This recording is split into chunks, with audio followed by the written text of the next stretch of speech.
ఇన్ఛార్జీలందరికీ కూడా నా హృదయపూర్వక ధన్యవాదాలు తెలియజేసుకుంటున్నాను. మాది మనకసిరి నియోజకవర్గం.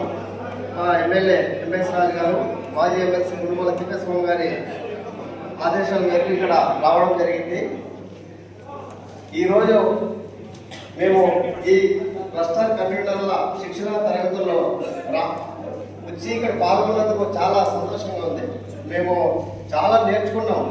ఈ యొక్క అనుభవం అనేటువంటిది మేము రాబోయే ఎన్నికల్లో వయసులో మీ అందరికన్నా చిన్నవాడిని నేను, కానీ ఇంత చిన్న వయసులోనే ఈ క్లస్టర్ ఇన్ఛార్జ్ అవకాశం రావడం, రాబోయే రోజుల్లో మరింత మిగిలిన పెద్దవారి ఆఫీసులో నాకు రావాలని ఈ శిక్షణ తరగతిలో నేర్చుకుంది ఏమంటే క్రమశిక్షణతో ఎలా ఉండాలి, మనం సోషల్ మీడియాలో ఒక పోస్ట్ చేయాలంటే మనం ఎంత మాట్లాడే తీరు కానీ మనము ఏ విధంగా ఉండాలనే విషయాలను తెలుసుకోగలిగాను. కాబట్టి ఈ అవకాశం ఇచ్చినటువంటి మీ అందరూ కూడా ప్రత్యేక ధన్యవాదాలు.